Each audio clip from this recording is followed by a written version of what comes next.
As a performer, your body is there.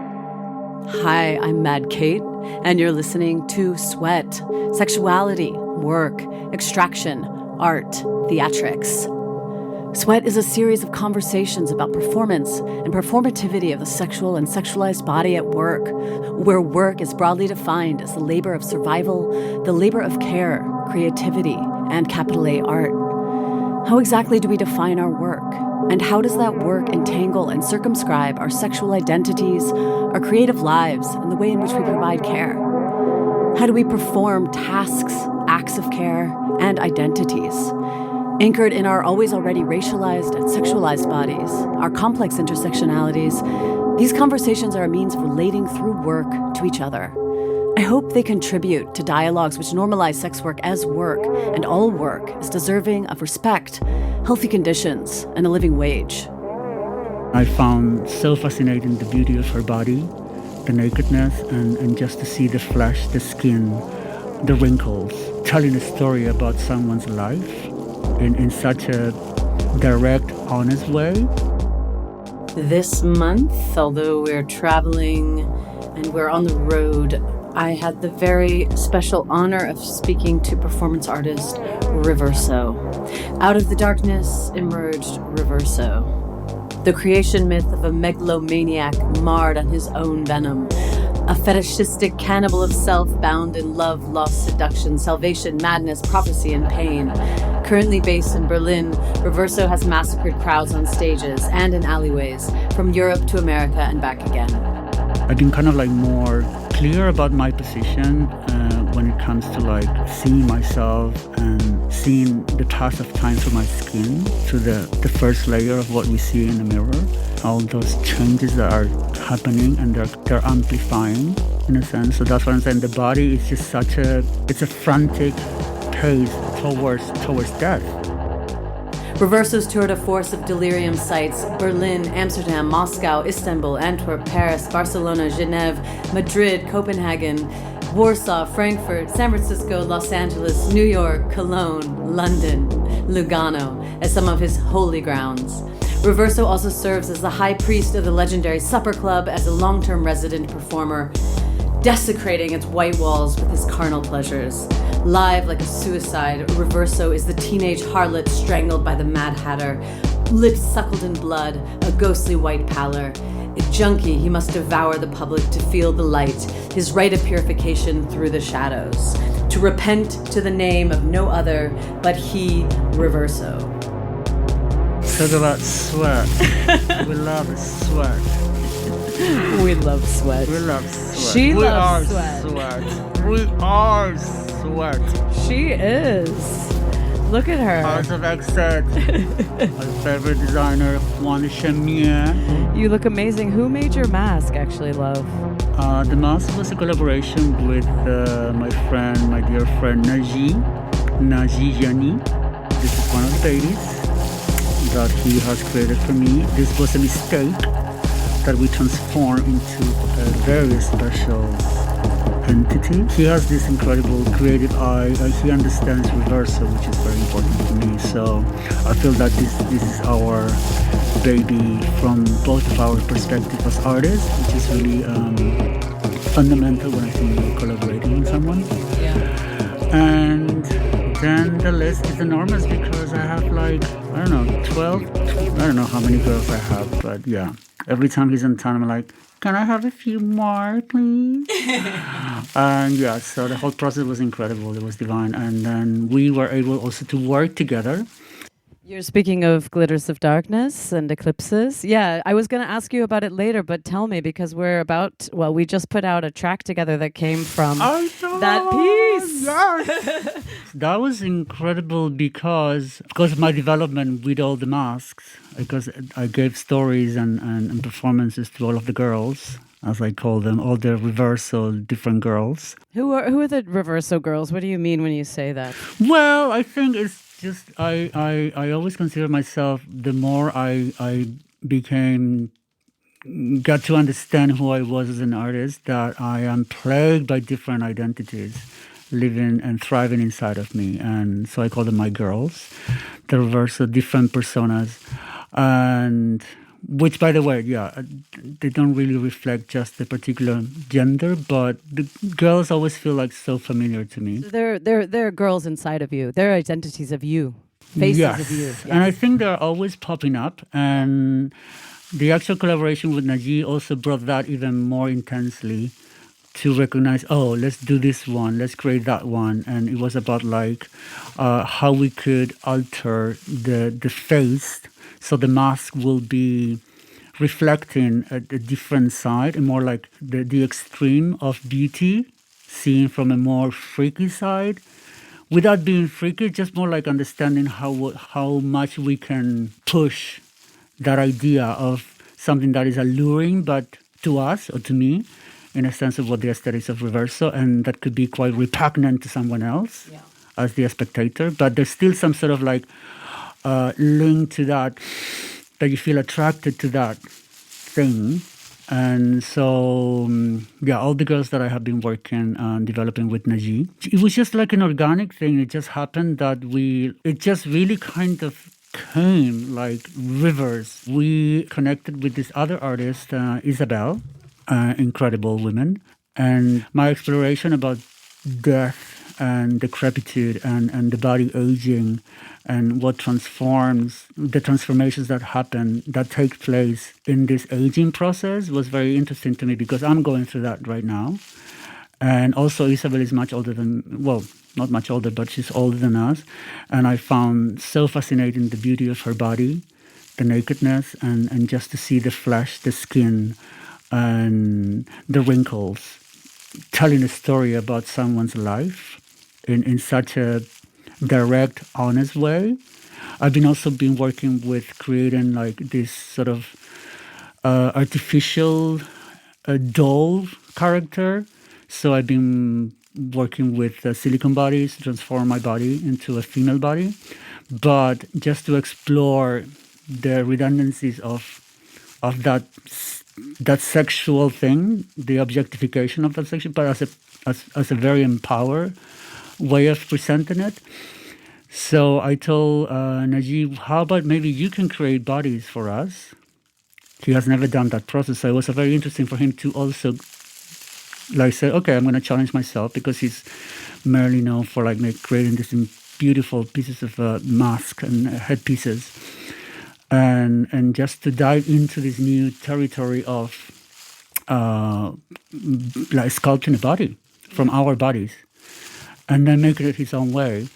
So that was one thing that was very new to him, and just to be part of that process, to put my body and her body and create a casket and the technicality of that, but then in the deeper sense, what it is to create, to print a notion of your body, but in a different way, in a very artificial material. I mean, all that's so fascinating. Yeah, tell me about that. I'm so curious because, you know, when we take that like, I don't even know if it's the ideal female body, but this hyper-sexualized female body with larger boobs and like this kind of, you know, the almost the plasticine body on top of this aging body, this other body that's also not assigned female at birth, and we're, you know, doing different kinds of like a drag, but also an age drag, all these things. Like, what does it mean for you? What do you feel in that expression?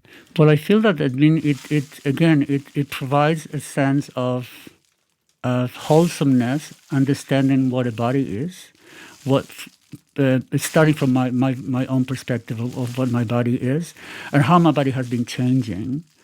And I always have like a very androgynous type of body, and I always embrace that, and like really soft skin and just like tiny, and in a way that I always felt pleasure with that sense of being sort of not male, not female, but something else. And I think this also provides the idea of like you really take control of like building this casket, this new body, this new thing that you put on, but also has like a level of imperfection, and also exploring the objectification of that sexuality that is so heads on and with no apology, and that can be quite confronting. But I like being confronting that way, is because then maybe you go to see deeper within yourself rather than judging something else. And I think that relationship between the physical body and the silicon body, the artificial body, the artificiality of that body, how inherently penetrates the biological body, it's so fascinating.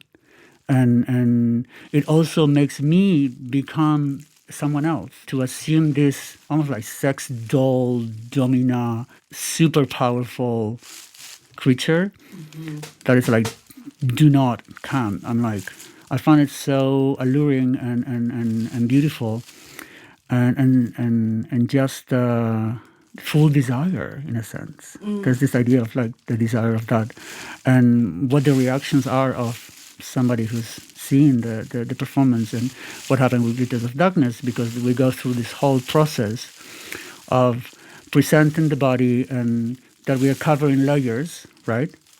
And your soundscape, your soundtrack was incredible in that depiction of how we go through the time of the first image, right? That we are covered with so many things, and then we are putting away all these layers slowly. And the music, the soundscape was also so incredibly visual, helped us also move through with the audience, and within ourselves to get to the final point, which is just the taking of everything and just exposing that aging body that is close almost to death, that is almost like, in a sense, to embrace death. And also we reverse the roles. At some point we had this mask that where at some point we could remove the first layer of the mask, and then I became Isabel and Isabel became ReveRso. So I was wearing her face and she was wearing my face at the end of everything. So that also extrapolated so much more the idea of like almost like transitioning into another human being while you're still in your own body. I think for me that was very poetic, that was very powerful. And wearing this kind of like grotesque arm feeling bodies, because that's how he built what he has sculpted. It wasn't so smooth like the bodies that I have, myself. But I like that roughness because you could see the texture, and it was just like an armor, like a total armor. And at some point, I take off this armor from Isabel and I reveal her true body, her beautiful, fragile, aging body. I mean, the clarity of that moment for the audience that I could also feel, just presenting that, and, the soundscape that you created was so fundamental for us to make that moment something that was like the climax of what the piece was about. I mean, you really channeled some beautiful texts and, also and movements throughout the whole piece. But you, in our track, My Body Dies, you channeled all of these things that my body survives, my body breathes, my body wars. I'm trying to remember and my body dies. How do you feel about that process towards death? It's a very personal question. I know, because we were behind the scenes. We were thinking about this because we just lost someone, an extraordinary person from our environment. So rest in peace, rest in power. Yeah, we just lost Joey Love. Yes, and as we have lost so many others. And I think we, for instance, have been in this city for a decade, and we already met. It's such a long time ago. We are like literally family. And we have gone through so much turmoil, but also incredible times and the creative forces that we have been able to work together and everything.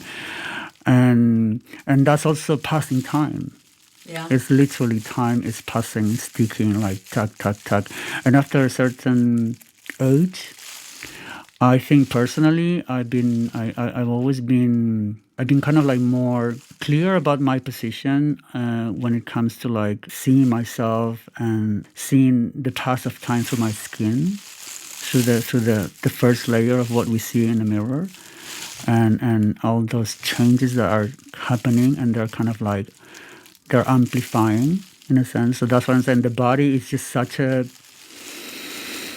it's a thing that does all those things that I was trying to allude in my text, and also like it's a frantic pace towards death. When people say, "What would it be like the end of the world?" Well, when I'm gone, that's the end of the world, basically.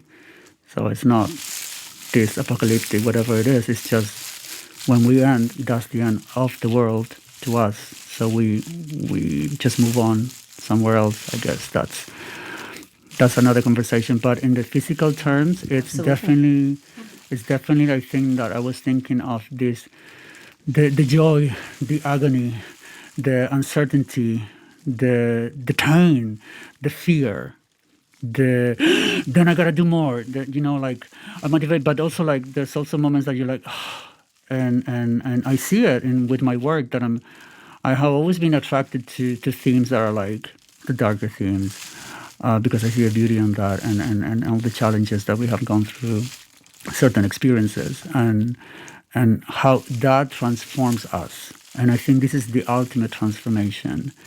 And the thing is that, we don't know when, how that's going to happen, but I have always embraced my work through using my body in such a way that it's keeping me alert on that. It's all about that transformation, right? And the body keeps transforming. It does. And I mean, I've known you for, like almost 22 years.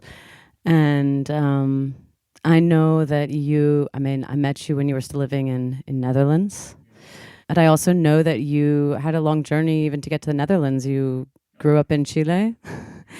And I mean, this seems like even a struggle to come to Europe to become the performer that you are today. I mean, how do you view that transformation of that migration and the struggle to be here? Well, it was a different time, but it was still a struggle. I did become at some point, I was illegal.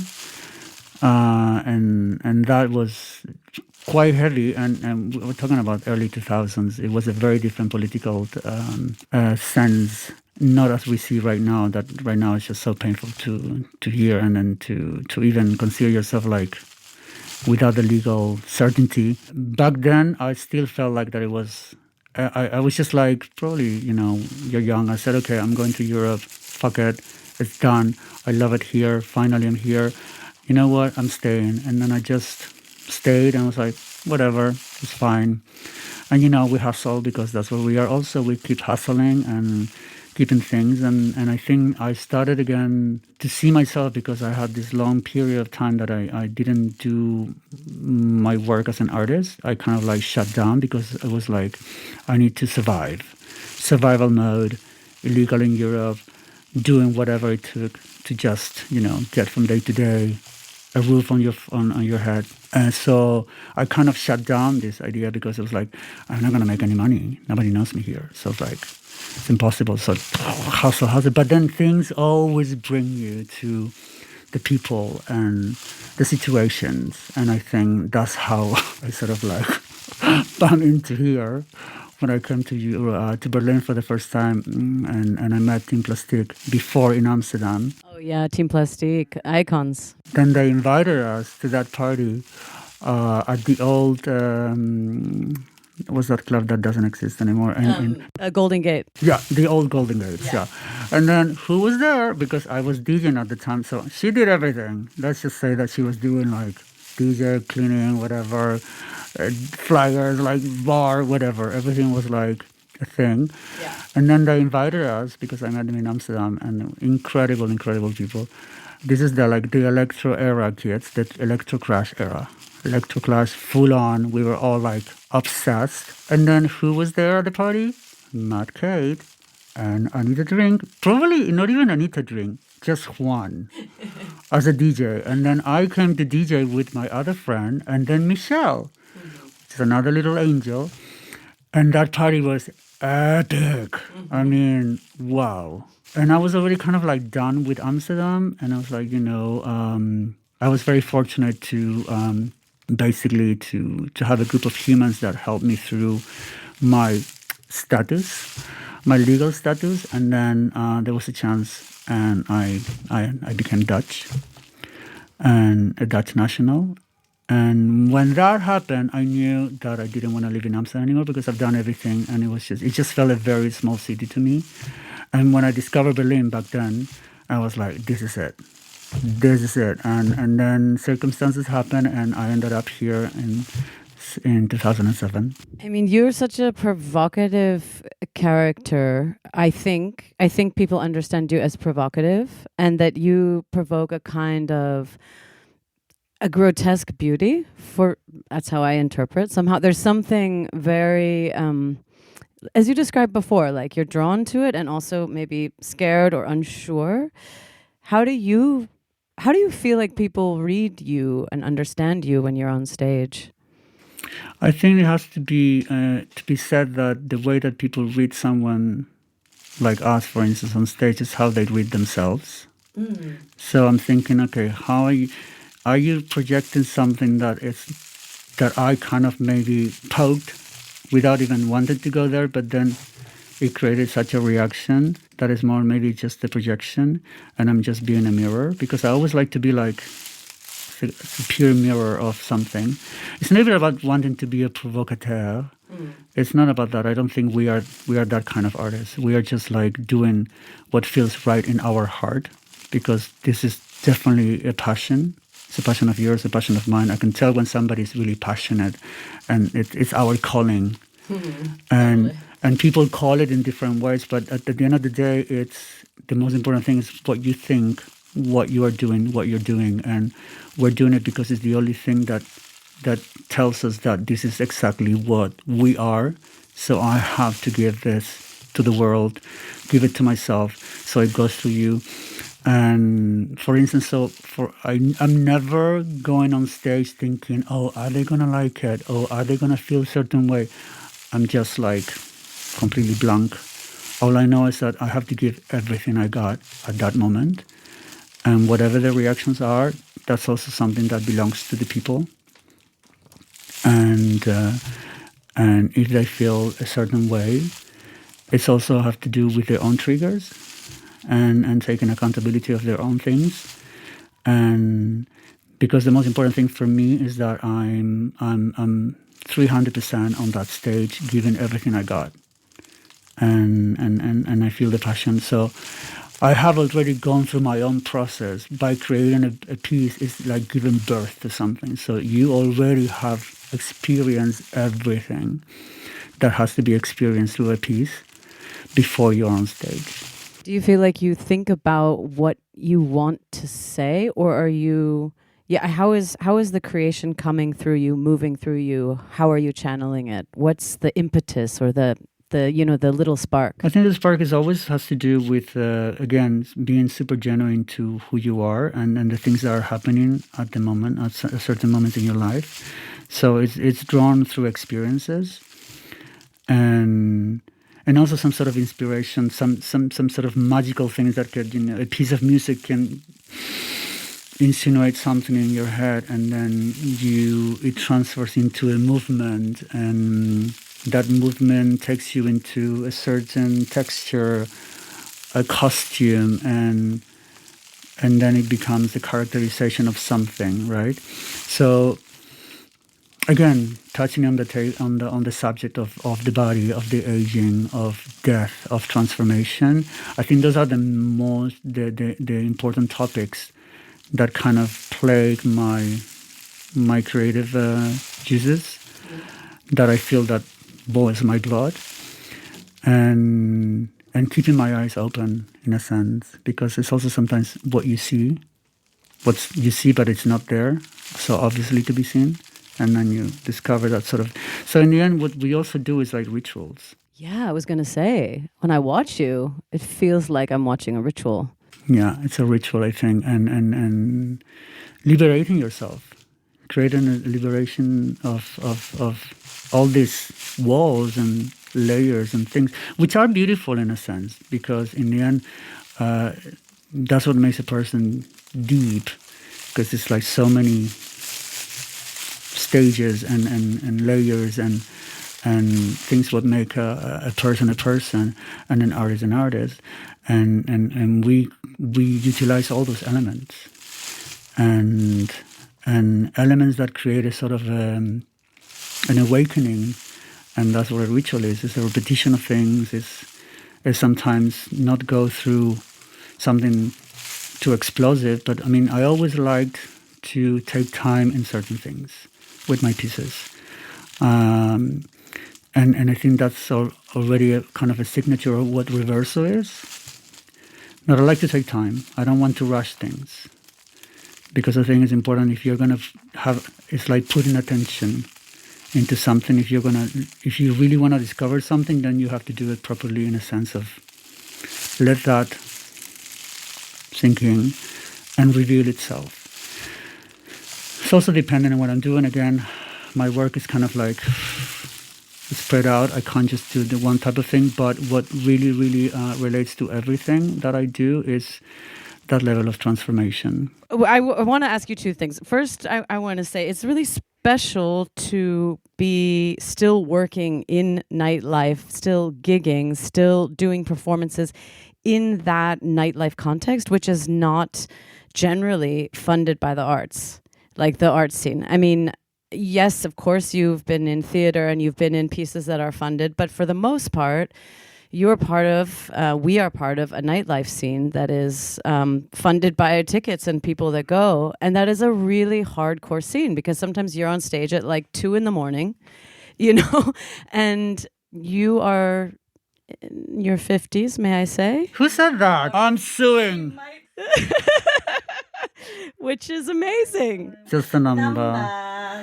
But it's true that, we are the hardcore hustlers. We're hustling. You and I, we're like from that generation that we are just giving everything. But I think we introduced the city to performance art in a club setting.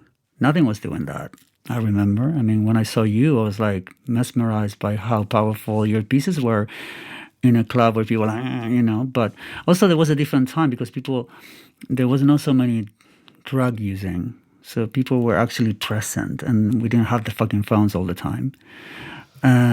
But you were kicking ass, like Team Plastique, their performances were also like music, but performance related, and it was like so engaging. And so I think I was feeling already, because I was coming with the same sense of working at the SupperClub, but also being l'enfant terrible of the SupperClub, because I was doing all these crazy things. I was like, let's do it in such a setting and the context. And then transferring that into Berlin, which was like the mecca at the time of being able to do that. And back then, of course, money wasn't such a thing, because the city was very affordable, so inexpensive, and we could thrive as artists, like being very, whatever, we do this for that. But it has become a bit more contentious with getting that coin. That's basically right. Get that coin. Get that coin, honey. But I think I still love that we are very old school in that sense, and I say that with enormous pride. That when we perform, that we bring something that is going to be mesmerizing, that's going to be we are going to create a moment. We're going to stop that setting of a club and people like raving, and then give them an experience. And I think not so many people can do that. We can do that. We've done that. We've stopped and then created a full shift in the energy, and then back again. But there's always something that remains, and I think that's what keeps motivating me of doing a show at fucking 3 o'clock in the morning. I mean, it was. This is kind of what I'm curious. Like, how does it actually feel on I your just body? did it. Like, I was in Amsterdam last time. It was like 3:30 in the morning, full on silicone suit, mask, fucking layers, because she loves the layers. So I'm like, I'm dying inside, but nobody knows, because this face tells nothing when I'm wearing one of these faces, right? So, but then again, once you are there, and you interrupt, and then you're like, this is a disruption that you create. It's so powerful. It's so like, it's like a storm that happens in 10 minutes, right? And then you're like, it's incredible. It just gives you that satisfaction. Plus, being sober, kids, it does help a lot. Because my stamina, you made a transformation to sobriety. Yes. How long ago now? So now it's more than 5 years. 5 years, maybe 3-4 months, something like that. And for us who work with that, where our bodies, our main instrument, it was a very beneficial shift for me. So I can kind of like put myself, if I have to be in a very late lineup, I can do it. And then I can wake up the next day at 10 o'clock in the morning, 9 o'clock in the morning, I'm fine. Whether before, there's also different kind of satisfactions when I was, being more in the nightlife and having that sort of like lifestyle decadence. I mean, it can still be decadent in sobriety for sure. I mean, that will never change. But let's just say, substances and this and that, whatever, all those indulgences. I mean, all those backstages that were so epic, incredible. However, so good. But yeah, the next day, completely destroyed, whatever. But we didn't care. We were younger. But I think to me, has really helped me to accept these late gigs. And also, like, I love this disruption that we create on a setting where people are expecting that nothing wrong with that, but whatever, they're expecting that you have to be like boom, boom, boom, boom, boom, and so it's not bad. You can also just bring something and just come on, believe in your own power. This is what I always say. I mean, I have power, you have a power, we can do that. And, just trust your fucking power and then channelize that. And change the whole room, and then, trust me, magic will happen. Again, rituals. Do you have a sense of your own future, like when you imagine? Because maybe this is, again, maybe it's a projection. For me, it's like sometimes I start to think, can I do this till the day I die? Oh, I would love that. Yes? I would love that. I mean, can I be the Kazuono on high heels? Please, yes. I mean, it is a dream of mine to die on stage, for instance. I mean, that's such a metaphor for like the ultimate transition into, the afterlife.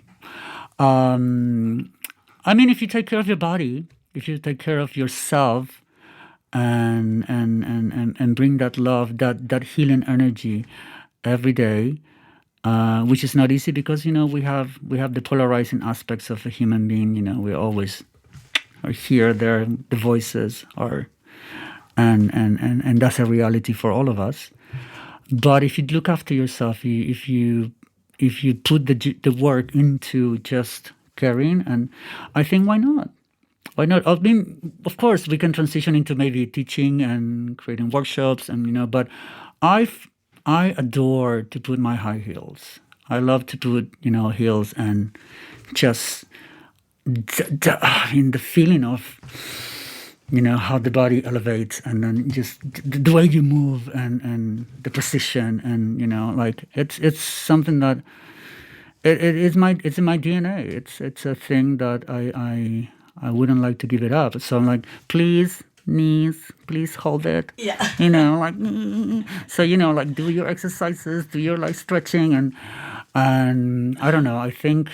It's just such a taboo to talk about like aging and still be attractive to look at, for instance. I think that's also another fear that some people feel, or maybe in a way also like I have a notion of how I want to look on stage, for instance. I don't know if it happens to you. Sure, of course. That, because again, the ever-changing body, and we look in the mirror and say, oh, lines and things, it's like it counts for all of us. Like sure. Gravity. So that beach is coming from all of us. So it's either, I think to me, I'm in the sort of like, in a way of like, I know how I want to look on stage. I know how I want to look in my own head, not how people want to see me, but how I want to see myself. So I do what is necessary to keep the firmness of what my vision is. But I also like to confront people with, we are aging bodies. We are all going to get there. And there's also something quite precious about that, where everybody is so desperate to be young, or just to overdo it at the gym and just like, ugh. And I don't think I have that sort of tendency. It's more about the smoothness and just like the gentleness towards the body. And again, naming the body this, the body does, the body works, the body laughs, the body. So why not? Why not be fabulous and gorgeous and extravagant and grotesque at 95 or at 80 or 70. Why would I have to say, no, I can't do this unless, it's a physical inconvenience. It's like you physically can't do it. Then okay, but I have always been an extravagant person. I mean, and the way I wear, the way I look, what I wear, what I present myself into the world. So I'm like, thank God for ized, because that's all I'm wearing.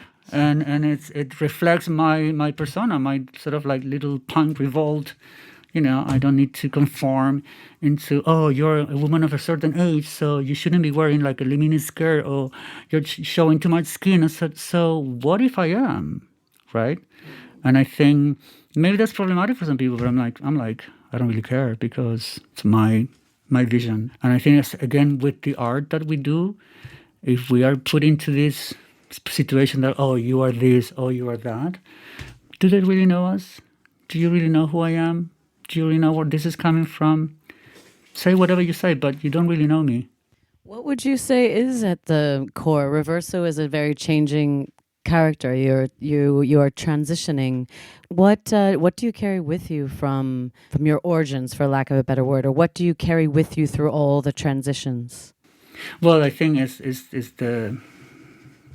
the core, the soul aspect of who I am. I think I'm still that little kid from the Andes that loved to travel, to dance wild to the full moons, and back in South America, and I think I still have some of that spirit, that wildness, and also my body and my face tell that story.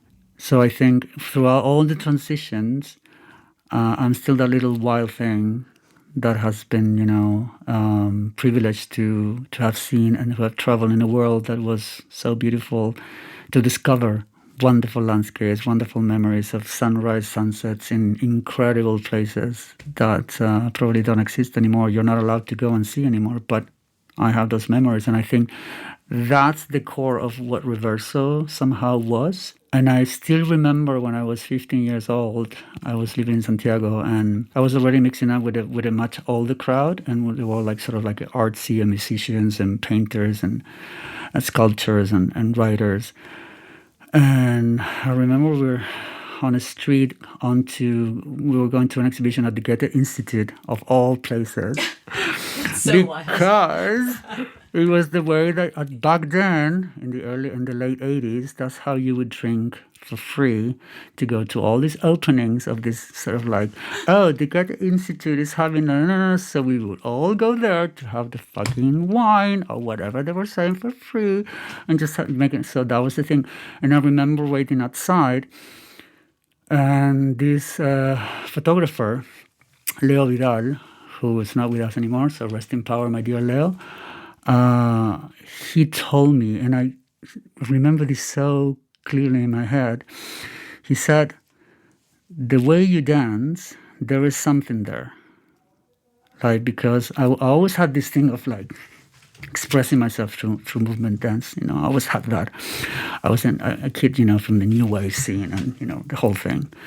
And I remember he was so clear. He's like, you need to do something about that. There's something there. And I don't know how many years later, and because I kind of like put it back, I was like, yeah, why am I going to be a dancer? I'm too old, whatever. I was like 17 or 18. And I didn't know who I was. But he said those words to me. And so all these years later, and I'm sitting down with you, telling you, it's like, it was kind of like a prophecy that I was meant to be the person that I am today. And actually mention it as well in my small documentary, the small short film, The Beauty of ReveRso, that I was thinking about this movement, that it was something that I had to do. My body was just telling me, and then this person was like the voice of what was of me, for me to become afterwards. So, yeah. I love hearing about these memories, because I know, as we get older, we acquire so many, like the stories and such privilege of like being able to live that period. I mean, especially in the city, which was like a complete playground for the arts and for the artists. Do you remember Entre Nous? Do you want? I want you to tell these. Yeah, tell us. Entre Nous was like an experience that we did at the Queer Festival in Copenhagen. I think it was 2007, if I recall well. And you were also at that festival. And Roxanne, which is an incredible legend, such a everything. Yeah. We were together there and we said, okay, let's create this piece. And he was so magnanimous to offer himself as an offering. So basically, it's this dinner, this feast, the secret feast idea, where we wrap the body of Roxanne completely covering food, Yes. and then wrap him around in this plastic, tight. He could hardly breathe. I mean, and then we put a fucking apple on his, and then cover him in a cloth, and then... I think he was only breathing through a Yes. straw in his nose. It was insane. You Plus- could not see his body. Plus, that was already a process. Then cover him up, then telling everyone to come into the space, which was another maybe half an hour, and the gasp when I discover, and people were like, what's that? I mean, that magical moment, that was incredible. So then, after that experience, at Exit, well, not Exit, Let It Bleed, before Exit was here, they have a block later, a place called Let It Bleed that was also iconic. And that place has a color, tiny one. And then I said, how about we recreate Entre Nous again? And then Roxanne was here. So we did that in a tiny space. We closed this big metal door. Again, Roxanne for a long time. I mean, his dedication and Oh yeah, committed. Oh so my committed. God. Yeah. Like out of this world. Yeah. And then it became more intimate because people were all around us. We were super enclosed. And again, it was like this distinctive, beautiful group of friends, performers, you, Molly, and Dimitri, and some others. And wow, that was, again, when we uncover, people would just gasp. What is that? And then I remember it was pretty intense. I kind of liberated the Steppenwolf that always lived inside me, I think, on that night. The Steppenwolf? The Steppenwolf, it's how I call the side that, it's the side that has all the pain, all the trauma, all the rage, the violence, the aggression, the self-destructive thoughts. So that's your Steppenwolf. That's how I divide sometimes myself when I hear when I mentioned before the voices, and which is basically just like the part in you that just needs a big embrace and just to be looked after. And that's what I'm saying about looking after yourself, taking care of yourself, and not hiding behind your traumas or your triggers or your violence or the aggression, but just embracing it or healing it, loving it, accepting it, bringing it into the light. So I guess in that night I remember, because when we are sort of like eating him up, there's the sharing of the apple, which is very beautiful as well, where I give the apple to each one of you from my mouth, and we share that moment, and then everybody starts kind of like frantically eating him up. And I am this creature that is between the world of the living and the world of whoever, transient sort of like spirit that is there for just an ephemeral moment. I remember to finally, when I get him out of the table and I gave him a huge, I don't know if you remember this, something really primal came out of me, like a scream.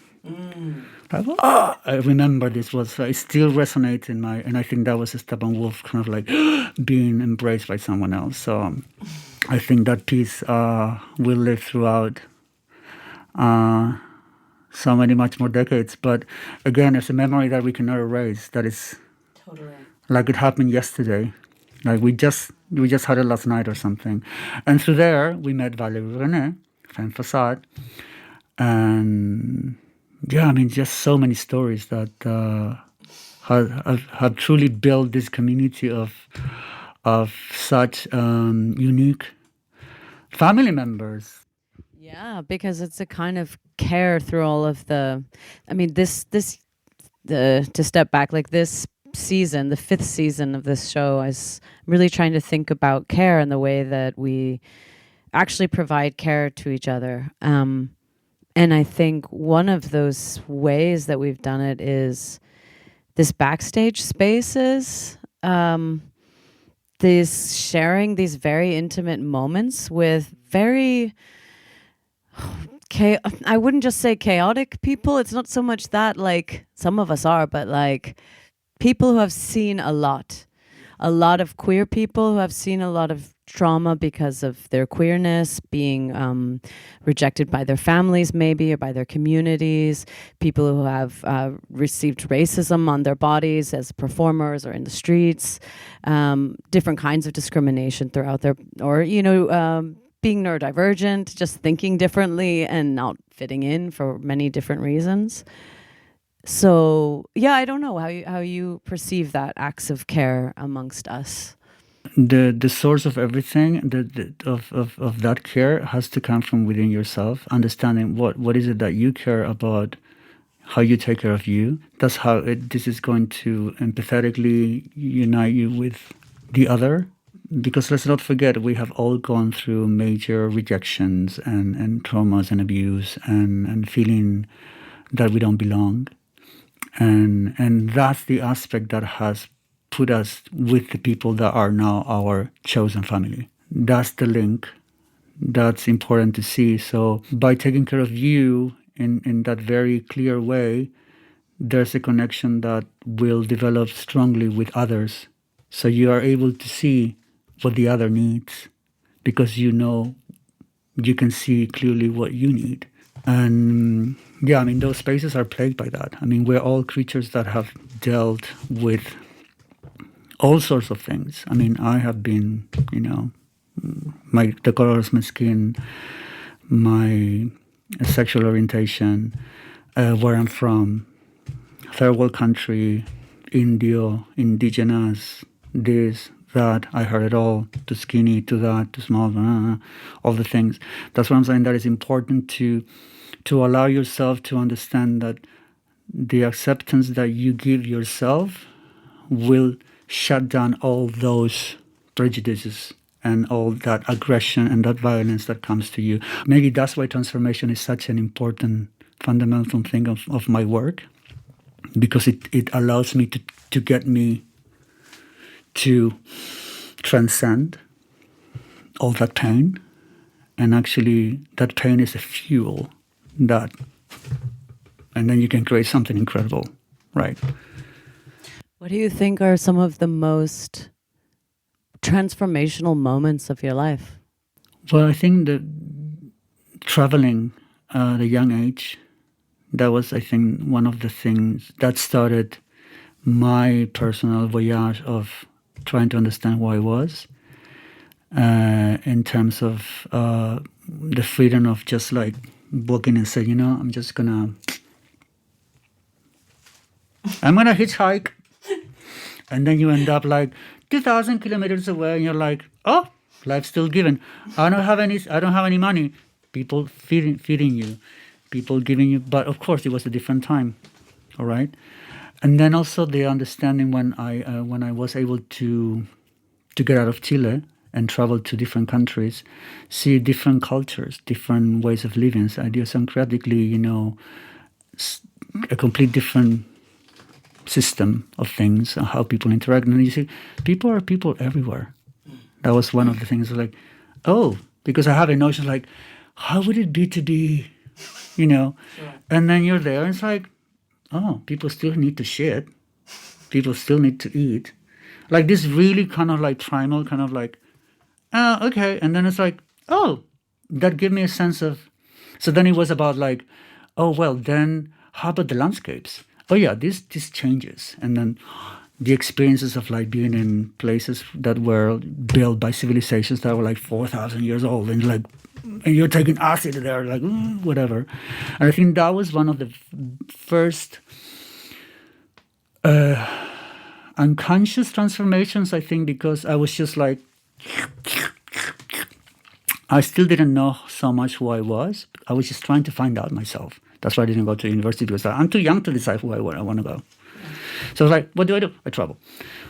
And then was this discovering that I had this something, like that I could do with my and just, I think I can create something from, and then putting yourself and having ideas to and be on stage. I think that was also another one of those moments. The first time that I was doing something, I was like, oh, and I was like, oh, all right. And I don't know, just trying, for instance, like, I don't know, at an early age as well, the sacred plants, and drinking San Pedro and having this incredible, like, revelation of cosmic proportions and seeing. That was really also not in a beautiful desert and then just seeing incredible things that I will never forget. And I think that's already like changing your perception, opening your perception as well, but also like changing things, and then starting to kind of understand signs and synchronicity, and also why are you where you are, and why are you doing what you're doing, and what is it that you need. It's like following the path. And I think that was actually a big discovery, and I'm glad that I did that at an early age in my life. And I don't know. I think also it's all related to the different processes that were happening and letting go of the pain as well. I think that was also very transformative. That I kept for so many years. I talk about bullying that probably we all experience in a sense, but if you let it inside, it's just, I remember like living in my body for so many years, and then because of these experiences, things are like, and there's no way. If I wanna keep moving forward, I gotta go like heads on through this, and just like. And all that pain, and experience that pain, and just going again through that pain, and that's pretty cathartic. Do you think you go through that pain through your performances, or do you use other methods? I think at the beginning it was methods that I was I did a lot of like self-reflection and meditations, and also working with like an Indian guide. And I went all in, and we were living in a monastery and having this really, asanas in the 6 o'clock in the morning, and trying to understand also, even religion. I went through that as well, like heads on like trying to understand and see connections, and I would go and these like 4 days of healing, of special like worships, and then where you dropped. And you just like, and you see images, and the crying is just like rivers and rivers, and you feel that a force is taken down and grabbing all that pain, and just, all of that. I did all of that because I think I needed it, and I think probably that's it that imprinted in me this desire of, when I started to create performances, my work, of how ritualistic that was.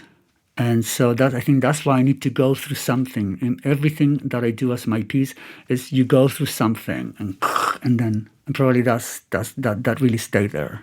That sort of sense of a way of you have ingested something, and it has to digest, and then, you know what I mean? Yeah. Like, do you ever find it hard to bring that to your performances when, you're working? You're working for money, and like you're being put on the stage at maybe a weird time, etc. Do you ever find it hard to bring the ritual? No, at this point, I don't really find it hard. I think it's probably it's now even easier for me, because it's already what ReveRso is. And once you are sure and clear about what you are as a stage presence, as what ReveRso is, I think it has become easier and easier just to, this is what I'm going to give you. This is the moment that I'm creating, and I'm not going to modify myself to entertain. I'm not an entertainer. I'm somebody who's created an experience. Even the silly things, they will give you something, because that's who I am. So I don't think I need to sort of adjust myself.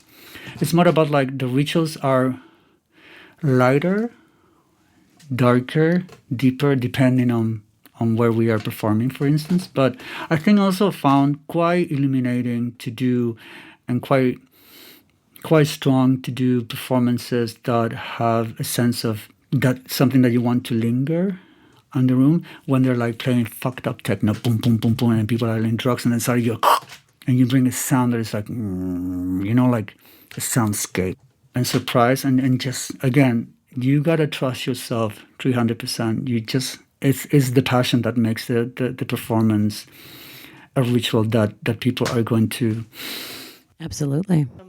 If you had one last story you want to share, if there's anything that you didn't get to. Oh, I think the story that I want to tell is when we did the first queer festival with Petra, and we were in Poland. Yes. For the fucking first time. I mean, it was like you, Miss Fish, Alex Mercurio, Petra, Angela, Lola, me. We were all fucked up. I mean, at least I was doing at the time ketamine. I remember performing in ketamine, and I was like, whatever. It was like falling down in this rundown club, like 3 floors, and we were all sleeping in the same room. It's like incredible flat. It's like, and that sense of like, also all of us going on a train, completely broke. Nobody has any money, like hardly any money paid, but we didn't care, because it was just that, the beauty of that community, and just like, we are fucking doing what we love, and this is what we love doing, and we are like so together, and we all knew each other so well in a sense. I think that memory of that, I think it was also like winter or something. That like, so fuck off, don't care, so punk, so live in the moment, so carpe diem, so like, and also people were incredible. They were just like blown away. We were like, fuck, this is what it is to perform. We're like, they were hungry. Yeah, like, we really felt that primal reaction. And they were eating everything, but in such a nice way. It was like nothing of like these silly reactions, just like completely the silence. Remember, it was just. It's true, because like, I think at the time, I don't know the year, maybe 2010, 11, it was like there wasn't a lot of queer parties. No, and also in Poland, especially nothing, especially like that far east. It was like, people were really hungry for it. Yeah, and I remember genuinely. We were like the freaks in the walking in the city. We were like, and then people were looking at us like, who the fuck are these people? Yeah. Like, do we want to kill them, or we want to like, and also like an era that we didn't have any phones. Right. Nobody could. I was having my fucking digital VHS camera, recording everything. Of course, everything is on film, and just that memory of that club, Saturator. 3 like run down as fuck. Yeah. Beautiful people. I mean, the fun of people that showed up there. It was like everybody in costumes as well. They loved their drinking. We were fucked up, but we were representing. I mean, Petra flew. Wow, incredible. That was the first. That was such a memory. And I just want to add the performance you did with. This sort of like, you are pregnant, impregnated with, and then like full black everything, and then this sort of like the music. The first part of the music was from the Sahara Desert or something like this, and it's just that tension that I always fell in love with Matt Kate. Of course, this how she could hold as well the space to like. Minimal movement, but also strong and beautifully choreographed. And of course, your background as a ballet dancer and as a dancer, it shows so strongly there. And then the mess with Sixie and the dances afterwards. It's just, I mean, it's unforgettable memories. It's just like that was like incredible. I will never forget that. So unforgettable. Yes. So unforgettable. Yes. Mwah! Ah! We did it. You just heard from the magnificent performance artist ReveRso. You can read more about ReveRso in the show notes. I'm Mad Kate, and you've been listening to Sweat, Sexuality, Work, Extraction, Art, Theatrics. Sweat is a series of conversations about performance and performativity of the sexual and sexualized body in work. The theme music was composed by me and features the voice of performer and actress Laurie Baldwin. Sweat airs first every second Tuesday of the month at 13 hours Central European Time on Collaboratio. Afterwards, it's available for streaming wherever you get your podcasts. Sweat is entirely a labor of love. If you like what you hear, please consider supporting the show through my Patreon page. That's at patreon.com/sweatpodcast. Thanks so much. Until next time.